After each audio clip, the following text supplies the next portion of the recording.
E se o agente de fiscalizador, ou agente de fiscalização, no caso, não tem um aparelho bafômetro? Através do sangue. Tá, mas se a pessoa se recusar? Não tem o que fazer. Não Esse tem é o o que grande fazer, né? dilema hoje. É, porque a questão do bafômetro aí, eu não vejo o bafômetro em todas as viaturas não, viu? É claro que eu não estou aqui, eu, Keller, né, me entenda bem, motivando, incentivando o cidadão a tomar umas e outras e sair dirigindo. Não é isso. Mas não tem em todas as viaturas, né? Ah, mas fica lá na base, quer dizer, e se não tem um aparelho, né? Então, bom, aqui é uma questão da gente informar a população sobre o que realmente está Exato. acontecendo no mundo jurídico e em nenhum momento nós estamos incentivando Lógico, a prática lógico. de crime. Quer dizer, é uma questão que está aí no dia a dia e mais, infelizmente, por um erro legislativo que eles tentaram de alguma forma endurecer a lei com essa chamada lei seca e acabou que o tiro acabou saindo pela culatra e acabou que as pessoas hoje não estão sendo mais presas porque elas não são obrigadas a produzir prova contra si mesmas, somente incorrendo em infração administrativa do artigo 165, que é uma pena, infração gravíssima, 7 pontos, multa e a suspensão da carteira em até 12 meses. Agora, e se o Congresso determinar, né, se for aprovado, sancionado, aí já muda essa questão, doutor Dorival? Aí já é determinação, não deixando essas brechas, como você colocou? Com certeza, nós vivemos um princípio da legalidade, quer dizer, princípio esse fulcrado desde aí do século XIII, a partir do 1215, do rei João Sem Terra, que veio esse princípio da legalidade, ou seja, como é um primado de liberdade das pessoas para não terem cerceados o seu direito de ir e vir, a bel prazer do detentor do poder público. Nesse caso, então, se o Congresso Nacional entender por bem fazer uma lei e alterar o artigo 306, o judiciário justamente é isso que eles estão falando. Nós aplicamos a lei. Se a lei é falha, não é nossa culpa. Agora, se a lei, de alguma forma, ela nos der uma oportunidade de poder punir a pessoa através de outros meios, nós estamos aí para puni-la. E a questão da fiança? Quando é aplicada? Com relação à fiança, nos crimes com infração máxima até 4 anos, a própria autoridade policial ela pode arbitrar a fiança. Que no caso do trânsito, né, cabe... Até 3 anos, a autoridade policial poderia arbitrar a fiança e a pessoa livrar-se solto mediante pagamento de fiança. E porque nós observamos alguns casos, como ocorreu em Campinas, de um racha e acabou matando um pedestre que era lutador de artes marciais, envolvido naquele racha, arbitrado mais de R$100 mil de fiança. Por que um valor tão alto? Com a alteração que teve no nosso Código de Processo Penal, a autoridade policial ela pode arbitrar fiança de 1 a 100 salários mínimos. E o Poder Judiciário ele pode aumentar isso daí de 10 a 200 salários mínimos.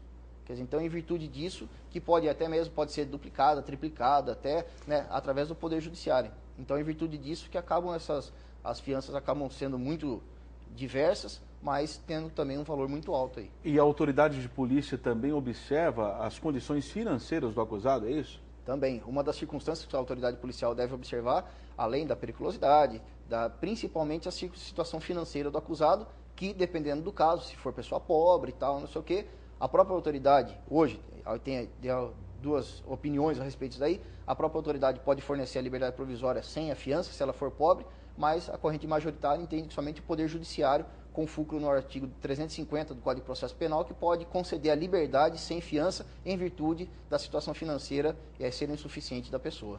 Doutor Dorival, não sei se você teve essa informação e eu observei ontem no Jornal Nacional, edição de ontem, lá nos Estados Unidos teve um motorista embriagado, provocou a morte de um rapaz no trânsito, Sim. né? E o magistrado lá determinou uma pena, ele foi condenado a 1 ano, cumpriu 5 meses, né, em regime fechado, foi colocado em liberdade, mas todo sábado agora, durante 3 meses, ele tem que ficar por 3 horas lá no cruzamento do acidente, do local do acidente, com uma placa lá indicando que ele acabou provocando o acidente, tem a foto lá da vítima. Aqui no Brasil não cabe uma punição como essa? O judiciário pode determinar isso ou tem a questão também do constrangimento, a nossa legislação é diferente? Não, isso são aquelas chamadas penas restritivas de direito. Quer dizer, com uma pena de até 4 anos, desde que ele não seja reincidente, o juiz pode substituir essa pena, no caso, pelas chamadas penas restritivas de direito ou também chamadas penas alternativas. Esse de frequentar cursos ou ajudar na limpeza de hospitais ou até mesmo aí de cursos de trânsito, que poderia ser aplicado desde que não cause um certo constrangimento à pessoa, né? sempre dentro do primado da dignidade da pessoa humana, de não se expor ao ridículo para cumprir uma pena alternativa. Então, no caso lá, quer dizer, lá é outra questão, né? O rapaz ficou lá na esquina, fica todo sábado lá mostrando que ele acabou matando, né, o cidadão. Agora, quando essa questão de trânsito ainda, doutor Dorival, qual a sua opinião, não só como professor universitário, também profissional da Ordem dos Advogados do Brasil, porque existe a sensação de impunidade? Será que o condutor acha que não vai acontecer nada? É isso? Olha, Keller, infelizmente, se nós observarmos a lei, só para ter um exemplo, esse artigo 306, que é dirigir embriagado, a pena que eu falei para vocês é de 6 meses a 3 anos. Se a pessoa for primária, sabe o que o promotor ele oferece no momento do oferecimento da denúncia? A suspensão do processo, pela pena mínima ser inferior a 1 ano. Ou seja, se você ficar de 2 a 4 anos sem cometer nenhum outro crime, daqui 2 anos, o Ministério Público irá observar esse chamado período de prova, você não vai responder a processo e está extinta a punibilidade. Ou seja, você, às vezes, estava dirigindo totalmente embriagado, em virtude da sua pena mínima ser inferior a 1 ano, quer dizer, você acaba tendo aí o seu processo suspenso, ou seja, nem a processo você responde, tá? Nem a processo você responde, e aí pega, depois de 2 anos, praticamente a sua pena, está extinta a punibilidade daquele processo. O que eu falo para você, hoje em dia, eu entendo, e eu sou um pouco mais positivista com relação a isso daí, eu sou um pouco conservador, não sou muito liberal, eu entendo que essa flexibilização da justiça criminal, que acaba gerando essa certa insegurança jurídica, principalmente na população, que almeja, e aí joga a responsabilidade no judiciário, para que a pessoa seja punida, ou seja, querendo se utilizar do judiciário para fazer justiça com relação àquela pessoa.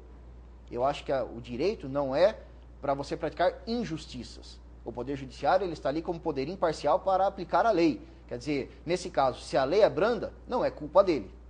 Se a lei é branda, não é culpa dele. E o Ministério Público, como fiscal da lei, como custos legis, ele somente faz a aplicabilidade da lei, tá? E, no caso aí, mesmo sendo branda, acaba frustrando de alguma forma a opinião pública, a opinião da população.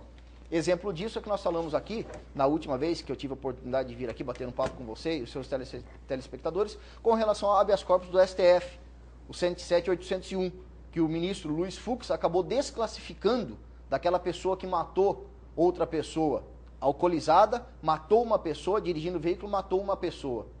Ele pegou o promotor e denunciou ele como homicídio doloso, pelo dolo eventual.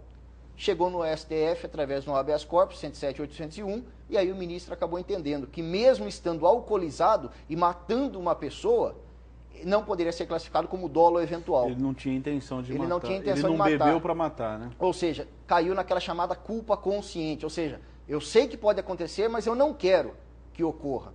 E aí desclassificou para homicídio culposo. De alguma forma, isso acaba gerando uma certa insegurança que para você chegar para a família da vítima, às vezes um pai de família ou uma criança que seja, que foi vítima dessa pessoa totalmente alcoolizada, totalmente irresponsável, querendo ou não, causa uma certa insegurança jurídica, um descrédito com relação ao ordenamento jurídico brasileiro. Muito bem, tem uma pergunta aqui do Luiz Carlos, ele mandou um e-mail até interessante aqui, falando em embriaguez, não tem a ver com o trânsito, entre aspas, né? Mas ele faz aqui um comentário, uma pergunta também interessante. Ele foi num churrasco, né, faz pouco tempo, ele observou lá, ele nem sabe quem era a pessoa que estava lá, na casa de um outro amigo, e ele observou o pai dando uma latinha de cerveja para o filho, né, dando bebida alcoólica para o filho menor de idade. Constitui crime isso? É a pergunta do Luiz Carlos. Através do Estatuto da Criança e do Adolescente. Do ECA, né? Através do ECA. Fornecer bebida alcoólica à criança mesmo até sendo 12 da anos família, incompletos, mesmo, não. A lei é para todos, Keller. Se fosse assim, então não existiriam crimes contra a dignidade sexual de pais contra os filhos. E é o que mais acaba... E a venda de bebida alcoólica para menor também é crime para o comerciante. Também é crime para o comerciante. Correto. E aí o Conselho Tutelar deve fiscalizar esses bailes, principalmente, né, percorrer esses bailes e lá, e se tiver alguma irregularidade, comunicar, fazer uma informação para o Ministério Público da Vara da Infância e Juventude, que tomará as providências cabíveis. Muito bem, tem um recado aqui do Patrulheiro Evangelista, está dizendo aqui no Facebook, sensacional essa entrevista com o Dr. Dorival, uma verdadeira aula jurídica. Patrulheiro Evangelista da Guarda está mandando um abraço para você. Obrigado. Tem uma outra participação aqui, uma pergunta, um outro e-mail no keller@tvtododia.com.br. A questão de... O nome dele é José Bastos, é isso? José Bastos. Ele pergunta aqui, eu tenho um filho de 16 anos de idade. Se eu ceder o carro para o meu filho e acontecer algum acidente, eu posso responder criminalmente? Pode responder sim. Pode responder sim, que até os 18 anos o senhor é o responsável pelo seu filho. Quer dizer, então, um exemplo, só para pegar aqui, aqueles pais que forneceram um jet ski para aquela criança que matou a menininha na praia. A menina de Arthur Nogueira lá. Uma totalmente... Curioso aquilo, né, doutor Dorival? No primeiro momento, o delegado não apontou ninguém, né? Do lado da cidade. Como é possível aquilo, né? Não apontar ninguém responsável, né? Keller, e depois o inquérito foi transferido, né? Como que você explica para essa família que perdeu uma criancinha, uma menininha lindinha, todo mundo viu, né? Loirinha, que a imagem dela, pela primeira vez vendo o mar, não sei o quê, por às vezes uma irresponsabilidade dos pais de darem um jet ski para um menor de, acho que de 14 anos, ele tinha 14, 16 anos, não sei, que acabou de alguma forma levando a óbito, tirando a vítima. E não responsabilizar ninguém, é uma piada, né? Ninguém, quer dizer, aí é você ajudar no descrédito do nosso ordenamento jurídico. Né? Aí a imprensa critica, a imprensa que é culpada. O grande... Fazia tempo que eu não ligava aqui, né? É o Heitor, na verdade é filho, né? O Pedro Bumussa está sempre nos acompanhando aqui, um abraço à família Bumussa.